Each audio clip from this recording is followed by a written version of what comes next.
Cause see, the thing is, I don't know why y'all sitting up here acting like I did not tell y'all that Trina ain't shit. I've been telling y'all that Trina ain't shit since season one. When are y'all gonna listen to me?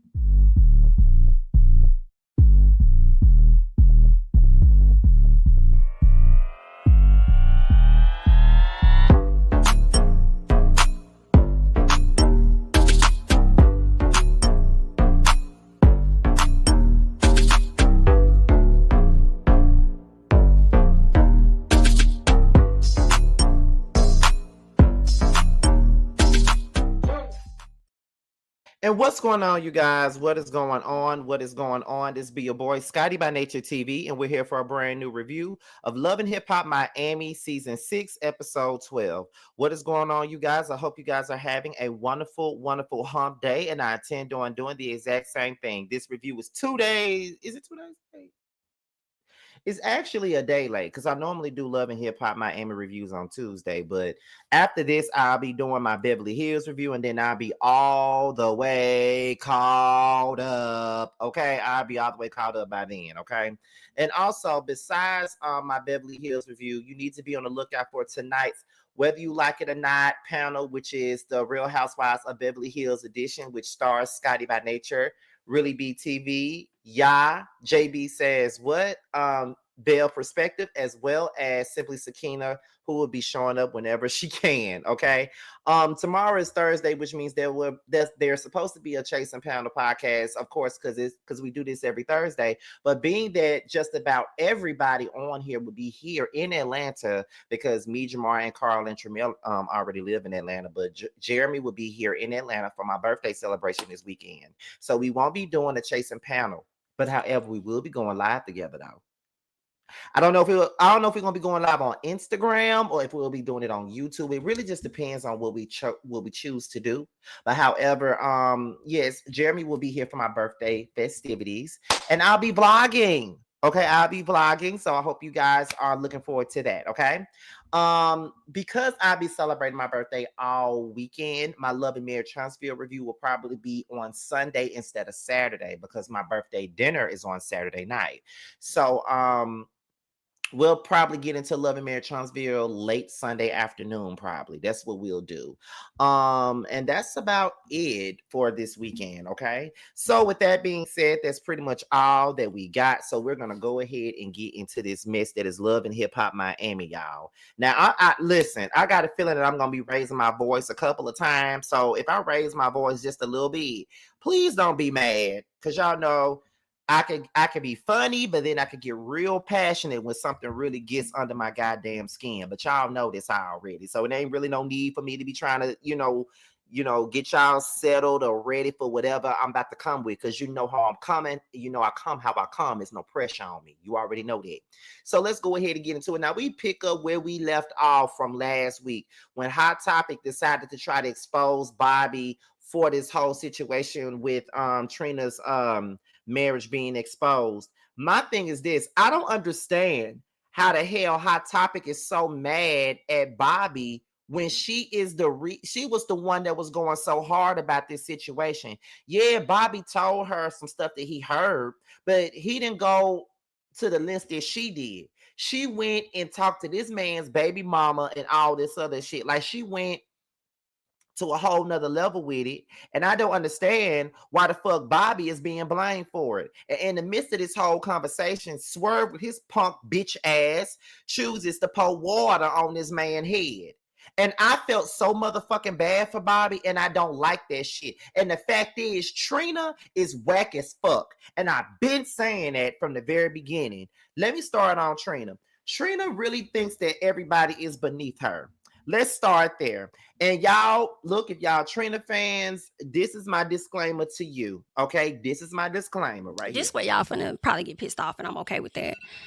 Okay, I'm cool with that. Please stay mad and get mad. Okay, stay mad, get mad, have a great day, whatever. Feel away. I don't give a damn. And okay, so first off, Trina, let's be real. People who are not in tune with record sales, charts and things like that, like I am, would not know how mid your music career really was or really is. Okay. Let's start there. Number two, you've only had one big hit out of your whole life, and that's Here We Go featuring Kelly Rowland. That's the only big hit that you have ever had in your whole life. Let's be clear. Everything else that you ever released was only big down south. Number three, when you did that versus battle, you really did not beat Eve in that versus battle. Eve has better music. Eve is a better lyricist, and she's had way more success than you. So you never won at versus. Number four, I'm sick and tired of hearing you say that everybody is beneath you when you're beneath just about all these female rappers of the 90s. Because when we talk about female rappers that came out in the 90s, no one ever talks about you. All we talk about is Kim, Foxy, Missy, and Eve and Lauren. We never talk about you. You just a one step ahead of Rashida. And that says a lot.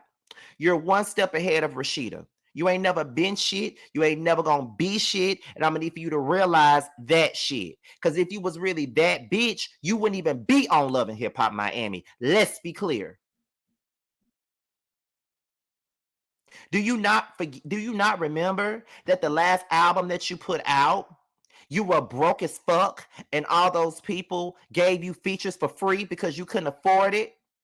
Do you not remember that whole scandal that you went through with Miss Nicki Minaj about that video shoot that you were supposed to do for that song Bastards, which was probably one of the more decent records off their last album, and you didn't even have all the money for the music video, and you thought that Nicki was supposed to help you fund it? Remember that? So for you to be so above everybody, you really do you do brokey type of shit, okay? Let's be for real. And the way that you treat Bobby is really fucked up, and the fact that you got this lazy bum ass nigga that you marry all up in your grill and have you treat people that you love all the way fucked up is really messed up. Now, Bobby, let me talk about you.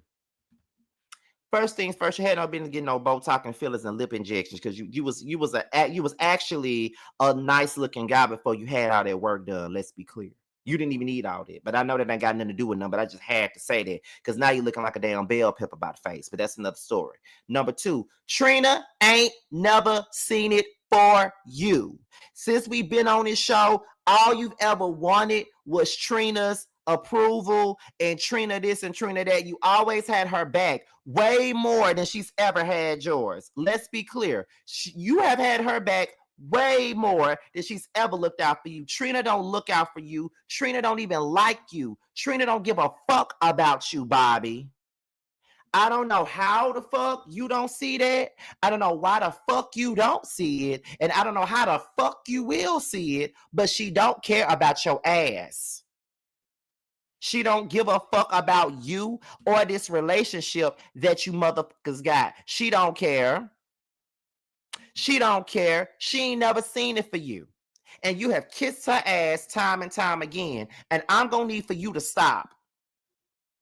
She's so happy to have a man that she will allow him to pour water on your fucking head when you had nothing to do with what Hot Topic did. And she let him do it. And she cussed you out. And she treated you like shit.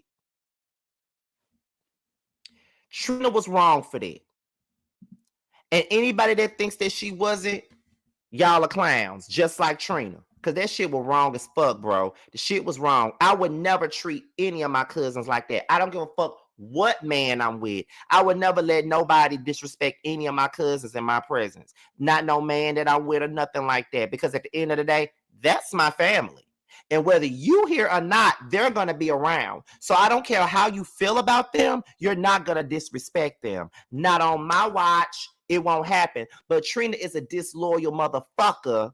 And that's why she's doing the shit that she's doing. So Bobby, fuck Trina. Okay? Fuck Trina. You don't need to be around her. She don't care about you. And as for Hot Topic, she laughing and throwing her shoe at Bobby. And Trina still not fucking with your ass. So all this laughing and all this other bullshit that you doing, it really don't motherfucking matter, to be quite honest. Because she don't fuck with you.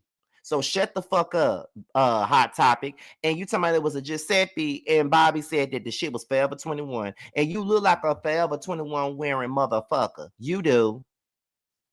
But anyway, so Ray J and Marcus, they in the studio. Marcus lays down a verse for Ray, which, child, probably ain't gonna never hear that song.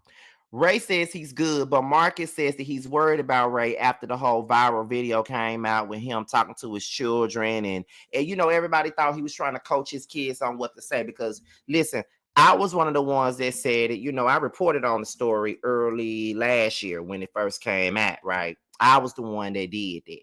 So I'm like, okay, so what's really going on here? You know, what's going on?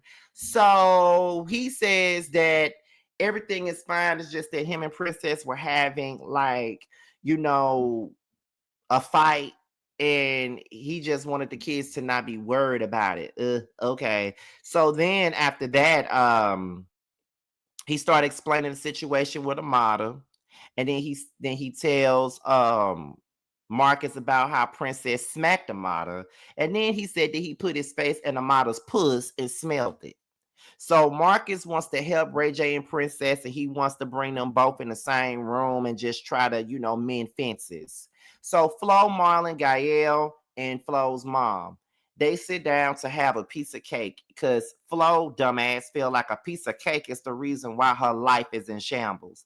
Flo confronts all of Flo confronts Marlon about Amada. Then her mama admits that she told Marlon about the studio session with Allan. So now Flo is pissed off. She's going off on her mama, she's going off on Marlon, and she's going off on Gael. And she says that every one of them is against her, and she ain't fucking with none of them no more because all of them are against her, and the only person that sees her worth is Allan. Girl, you so motherfucking stupid. First of all, you ain't got no worth. You colorist ass motherfucker. You ain't got no goddamn worth. You're broke. So you ain't worth a damn. You're bankrupt. So you really ain't worth okay, let's be motherfucking clear here. You ain't worth a damn thing, so let's be fucking clear. Okay, let's be motherfucking clear. Talking about some Allan knows what you worth. Allan just trying to get some pussy. That's all he trying to do. He don't give a fuck about you. He already your sister. So what the make you think he sees your fucking worth? You ain't worth shit, not even a penny. Shut the fuck up. The only one that knows my worth is somebody else's baby daddy that I'm fucking. Girl, bye.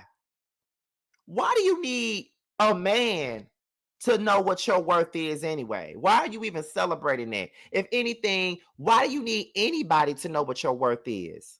If you have the confidence that you want to put out there like you got, you don't need nobody to validate you. And Flo is looking for validation. Flo is looking for motherfucking validation, and that's just my thoughts and opinions. And everybody can be mad and scratch their ass. I don't give a because that's what I believe. She's looking for validation, and she don't need to be looking for no motherfucking validation. That's just the kicker of it all. The fuck you looking for validation for anyway? Just stupid. Just a stupid individual. So Amada and Estelita. Amada gets the keys to Miami. And then, you know, she got a performance for the Latin Music Festival. And, you know, Amada decides to invite Estelita. And Estelita was like, I don't need no invite, baby. I'm going to be there anyway. I don't really need no invite, okay? So then Amada fills Estelita in on what happened with Flo. And then Estelita starts saying, I think what she was telling her was the whole little situation that happened at Shay's event and how, you know, she started talking about Allan and all this other stuff. So Estelita said that she's not cool with Eliza no more. Eliza's a fake motherfucker, and she ain't never been her friend, and all the stuff that she did to Van lets her know that she ain't nobody's friend. So Amada says that Eliza invited her to her event, and at this point, she's not really certain if she wants to even go to her event right now. But Estelita says she don't mind if Amada goes, but Amada says she don't think she going. So then we get into Fabo and Gael, a scene that we didn't need to see. Gael says that Shay will keep Fabo's daughter from him if she finds out about them. My thing is this: you're in front of about 5 or 6 cameras on a network television show, and you think that Shay not gonna find out about whatever the fuck y'all got going on? If y'all gonna get on here and feed us a storyline, make that shit be believable. See, y'all be thinking that Love and Hip Hop Atlanta fake, but Love and Hip Hop Miami is definitely fake. But I'm sitting up here watching this shit like it's a damn soap opera. So it was so crazy. I'm just telling somebody about this. It's so crazy because ever since Love and Hip Hop came out, that was the year I stopped watching soap operas. And I know this ain't got nothing to do with nothing. So all the girls that, don't like it when I get off topic, please don't be in your feelings. Just let me say what I gotta say real quick. However, when Love and Hip Hop came on, I didn't really care. I stopped looking at Days of Our Lives, General Hospital, All My Children, all that shit. Cause this was taking all my attention. So, I look at this shit like a soap opera. So this shit is definitely fake. But she got them there to get rid of curses, and he said he don't want to deal with it. And she stays to get her curse removed that Flo put on her.